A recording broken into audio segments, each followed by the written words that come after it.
What it do? It was a good Sunday for NFL preseason football. This week we have the start of the college football season. It's gonna be a doozy. It's gonna be a wild one. Tune in, lock in. We're gonna be covering everything. You dig what I'm saying? But first, we gotta talk about Caleb Williams and how this man started. You know what I'm saying? His first NFL preseason game of the 2025 season, 2025-2026 season. And he looking sharp, man. And this past week that just passed, I heard Dan Orlovsky talk about being on that hot seat as a quarterback, or being that quarterback that we need to see more from, or being that quarterback that's like, if you don't show up, your job may be on the line, or you might be considered a bust. And he threw Caleb Williams' name in there. So did Cam Newton. And I totally disagreed, for the simple fact that it's his second year. I think we got caught up in how CJ Stroud came into the league, how Jaden Daniels came into the league, and we expect these rookie quarterbacks that came in, you know, into a bad situation and had these type of seasons. And I can understand why they feel like that, because Caleb Williams didn't come into the league like an ordinary number one pick, not like a Kyler Murray, not like a Jaden Daniels, not like a CJ Stroud or a Cam Newton or Trevor Lawrence. When you're that number one overall pick and you go to a bad franchise that has no talent, they are the worst team in the league. They have the number one pick for a reason. That really wasn't Caleb Williams' case. In his scenario, you know what I'm saying? What the Bears did, trading for the Carolina Panthers, they swapped with Carolina first round draft picks, or whatever they did, the Carolina Panthers would have done, the Bears would have got that pick. You dig what I'm saying? So by them having a terrible season, they ended up with the number one overall pick with DJ Moore, end up getting Caleb Williams, end up getting some more talent, you know. So the next year comes around, they get I think they get Caleb Williams and they get Roma Doomsday. Next year come around, they get a Luther Burton. They got Swift in the backfield. They got Komet. They end up drafting Loveland. So, you know what I'm saying? Like when we break down this film, Ben Johnson and there's a few other offenses are the only offenses that's lethal in any formation. They are deadly in any formation, and Caleb Williams look like he has tuned this game a little bit. Little less hero ball and a lot more let's run the offense. So let's hop into it.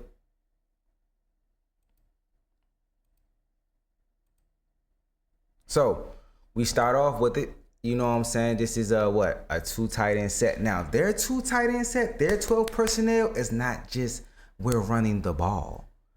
We can beat you with either tight end, with Komet or Loveland.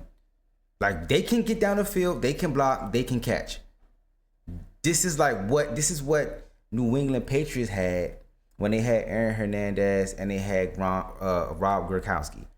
Both of these tight ends can put up wide receiver numbers. That's what make the two tight end set deadly. If you do not have that, then we know that you're possibly running the ball and running play action. But you have no threat of the tight end getting down the field and making plays. You feel what I'm saying? So let's run it. Good play action. So the ball, get your head turned around. He's already looking, right? He's already looking. He already knows what it is. He's waiting for him to clear. Okay, he gets his head, turns around. Good throw. Puts it out in front of him. Run and go get it, Loveland. This is the rookie that they got at the first round. You know what I'm saying? This past year. Now, we went from a two tight end set to a three wide receiver and one tight end set, which is trips left with the single receiver on the right hand side, got a back in the backfield. You dig what I'm saying? Like I said, when you see these type of formations, this is 2nd and 2. And you heard in a press conference before that, you know what I'm saying, Ben Johnson, he like explosive plays. So that's why he went to Chicago. Ben Johnson could have went to a couple of places, you know what I'm saying, this past season, with him being the hottest coach in the league right now that everybody wanted as their head coach. But he's seen what Chicago had and Caleb Williams, the weapons that they had. Oh, I can do something with that. Give me another tight end. Give me a slot receiver. And I'm going to put it all together. So now we run it. Let's run it. This could get excited about signs from the defense. Okay. This look like his man across the board. He got him. He got him. He has him. That's your matchup. This is your mismatch. You have a linebacker on who is this? This Cole Kmet. You have a linebacker on Cole Kmet who can run. Who can run? This is what a two tight end or having a tight end. When you have a receiving tight end, two of them at that both can block, so they don't have to come out the game as much. Come on, bro. This is what makes you. I don't have to sub somebody out. It's not telling. I don't have to sub this person out and bring him in. Oh, he's the blocking tight end. Oh, he's the receiving tight end. No, everybody can do everything. So that's why I say Ben Johnson is one of the lucky ones. I think Buffalo, when they, with Dalton Kincaid and Knox, there's not a lot of teams that have two really good tight ends that you can, leave in to block and to catch the ball and to actually threaten the defense in the receiving end. But let's watch it. He's gonna back up, hit your back foot. Come on, bro. That's a dad, bro. It's a dad. I'm gonna show y'all what this man said on my TikTok, bro. Talking about he threw a 6-yard slant and the receiver. No, bro. He threw the ball this entire drive.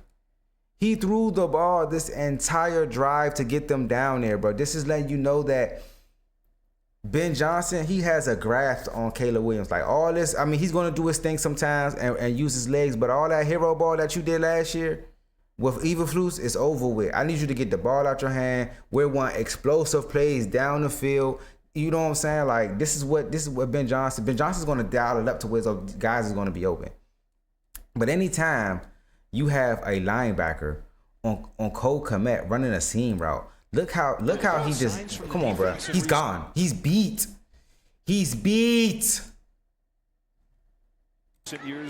Come on, bro. Don't play no zone. I'm gonna throw it right in between the safety and you, bro. Come on, bro. What we talking about? Let's see it from this angle right here. Now, you see the single high safety? It's not really single high, but this is another safety that came to stomp down, right? He has the running back. This is your linebacker right here, another linebacker. Well, the linebacker has a running back. He's the free man. This safety came in the box. I don't know why he did that. Too high safeties, they're gonna. It's not really too high safety, bro. Because if it was too high safety, you'll see another safety right here. You'll see the safety like right here in this area. He stomped down in the box. He's in the box. So basically, it's one high. It's not single high. Well, it is single high, but single high he's usually in the middle of the field. Push. Now watch. Now see. Now he's gonna go back. He's gonna go back. He's gonna run. That's why he said too high safety, because he runs back. Now, all Caleb Williams is seeing is he's going to the left. He's fading out this way. This is his zone area right here, back here. Middle. He's gonna push the seam route. He's gonna put that pressure on that seam route. This is what he sees. All he sees is green grass right here. I know he's running a streak down the seam. All I need to do is put the ball right here. You feel what I'm saying? He's cooked. He's not even looking at the quarterback. He's not even like, come on, bro. Bender. He's looking at the receivers and what they doing and all that, bro. You're a safety, bro. You should be playing the quarter. You have enough space and reaction time to play the quarterback from back here. He's looking at the quarterback how he's supposed to, backing up. Boom. You're already beat. I'm just throwing the ball to a spot. This is the open area, bro. Just runs right by. Y'all better get it together. This is not the Bills ones. I don't think they had their ones and all that out there, but Jamal Hamlin is a one for sure. And like I said, bro, when you got Cole Kmet and Loveland, it's not a telltale if either one is in the game. It's not a telltale depending on the formation, because they can run everything out of every formation because of the skill talent that they have at these positions, bro. Now, let's run it again. This is 1st and 10. Let's run it. He's going to back up. 3 wide receiver set with the tight end, which is Cole Kmet. Boom. He's looking out to this way. Good stop route. Boom. Ball on him. That's all I needed to see. That's all I needed to see. You know what I'm saying? Ball out your hand. You're not tapping it, wanting to make a hero play. Get the ball out your hand. This is Tripp's tight end as well. You know what I'm saying? Usually he's on the line lined up, but this time he's standing up. I think this is Loveland. This is not Komet. This is Loveland. So just because Loveland comes in, like I said, doesn't mean that this is a run play. No, he can get busy too. That's the thing about it. You want a lot of teams want that. They want 2 quality receivers. Well, having 2 quality receivers and 2 quality tight ends makes you like you're not as telling as the formation, you know what I'm saying, as you are. You dig what I'm saying? Because we can run anything out of any formation because we have the skill talent. Let's run it again. This is Loveland. Okay, he got an out route right here. He doesn't want that. He got a check down right here. He doesn't want that. Let's run it. He doesn't want that. He doesn't take that. You see they bite. These 2 bite. Now I want to throw it behind their head. He has Loveland behind them. Deeper. Yes, sir. Book up. Come on, bro. Bruh. I'm telling you, bro. With Ben Johnson and Caleb Williams and all these weapons, they gonna figure it out. I'm saying wild card this year. If not wild card, they will definitely be in the playoff next year. Definitely. Depending on how well they get that defense to play. Because offensively, they're gonna be fine. Like if Green Bay don't come out hitting on all cylinders, if who else is in there? Green Bay, Detroit, Chicago, Minnesota. If Minnesota, because I think Detroit's still gonna be good, but if Minnesota don't come out hitting on all cylinders, we might see the Chicago Bears in a wild card game. Because I'm still gonna give the Division 2 Detroit as of right now. Green Bay is still good with Jordan Love and them boys, but like this Chicago offense is not to be played with. It is not to be played with. That's his second catch, bro. Now, don't think that because my last video, when I was talking about Dylan Gabriel and all these two tight end sets and this 12 personnel and this, that, and the third, that it slows down the offense. No. It slows down the offense because of the talent. Those two tight ends are blocking tight ends. They wasn't receiving tight ends. They wasn't tight ends that can do multiple things. They wasn't, you know what I'm saying? There wasn't tight ends that can put up receiving. Like having a Brock Bowers out there and for the Raiders, and they had, let's say if they had another good tight end. Their 2 tight end set is not a standalone offense for running the ball. No, they can pass out of it. With this right here, with the Chicago Bears, with Loveland and Komet, they can pass out of the 2 tight end set, just like the old New England Patriots used to do. And they are a matchup nightmare for linebackers, safeties. Either you're too slow or you're too small. You dig what I'm saying? They both bite on this right here. He uses his eyes. He's not staring him down. Like I said in the Dylan Gabriel tape, he's not staring this guy down. He's staring him down, which forces him to move up. Watch it. He moves up, comes back. He's coming behind him. You feel what I'm saying? He's going to come in the same area, but he's behind him. He's trying to pass him off to this safety. He's already out of position. Just a really nice job. A layered throw over the top of their head, not too hard, make it a catchable ball. I would like for him to bring it down a little bit so he doesn't get him exposed like this.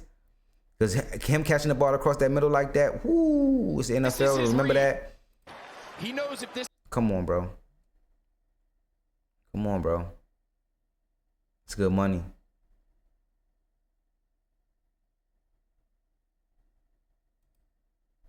First 3rd down for Chicago. Okay. Like I said, he threw the ball just about every play of this drive. 4 for 5, 61 yards.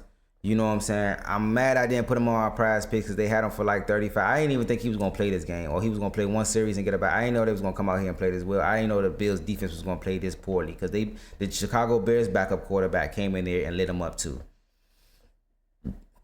So they got trips right. Komet this time. Instead of Loveland, now it's Komet. So it doesn't matter who's in or out the game. We can run the offense how we need to run the offense. Let's run it. Down for Chicago. You got a 4 down. You got a four-man rush with he might be blitzing because that's his man. So if he's blocking, I can blitz. 3rd and 5. Okay. That's nice. That's nice. That's nice. See, this is the only play that he's seen. I guess this is the only play that he's seen of this drive. But this is just a great route. This is great timing. Let's see it again. Let's watch number 14. This is a switch release. Now, when you see how they was like, this is like, it is trips, but it's kind of a little bit stacked. It's not like they're lined up parallel to each other. It's more so like a bunch for real. If you want to not really, it's more like a bunch. They more lined up like it's a bunch close with a single tight end. It's bunch tight end basically. You dig what I'm saying? Now, watch the switch release.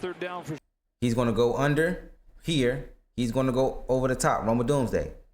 Chicago. Boom. Now, that puts the corner on Roma Doomsday. This is the safety. This is the safety on whoever number 14 is. Boom. He bites on the outside route. He comes underneath it. So he went under to act like he was gonna go to the out route, but came back in, which is the angle route, basically. Boom. Shows his numbers in front of him. Ball already out of his hands. Head turned around. Catch it. Boom. Run with it. Damar Hamlin been getting cooked this whole NFL preseason. Every time I do a team and the Buffalo Bills defense is on the field, he's getting cooked. I'm sorry. Keeping it a buck. Excuse me. Touchdown, bro. Touchdown, bro. Touchdown. Touchdown. What else angle do you want to see it from, bro? What else angle do you want to see it from? Thank you. That's a switch release. Boom. Boom. Good angle route. Good angle route. Come on, man. And to be honest, bro, that's all I really needed to see. That's all. Number 17, he cooked too. You know what I'm saying? He did his thing. He threw for like 205 yards. Put out good tape. So just in case, I think they saw that the backup quarterback, just in case anything happened, I wouldn't let him go nowhere. You dig what I'm saying? But yeah, man, to see Caleb Williams come out there and just that first drive, light it on fire, all from the pocket, be persistent, be consistent, be sharp. That's what you want to see. And we already know from the press conference that we got from Ben Johnson not too long ago, like he like me, I don't like the touch push. He don't like the touch push. I don't like the touch push. But it's a part of the game. It is a quarterback sneak or whatever the case may be. So we respect it. But at the same time, I like explosive plays. I was the quarterback. Like I wanted to throw the ball. I wanted to learn the offense. I wanted to learn route combinations. I wanted to learn defenses. I wanted to learn how can we create explosive plays with the weapons that we have. And that's what type of coach Ben Johnson is. So if they can get, like I said, they can get a guru on the defensive side at the DC, they can be scary in the NFC. But I really like how Caleb Williams is coming along. And I know that training camp video came out and it kind of played into the narrative. Like that's why I'm trying to, like, I don't really, you know what I'm saying? Now that we get into the games, all that other stuff and the narratives that people like to create and throw out there, like I'm about the film. I'm about what's on tape. I'm about what we seeing in the game. Now is that time. Like the training camp era of the, you know what I'm saying? We don't really got too much to go off of, and we got to create narratives and stories, and he said this, she said that, and this, you know what I'm saying? If it ain't about, like, if it ain't going on within the season, or if it ain't, you know what I'm saying, significant to what's going on the field, come on, man, stop being drama queens, man. This is football, man. Stop it.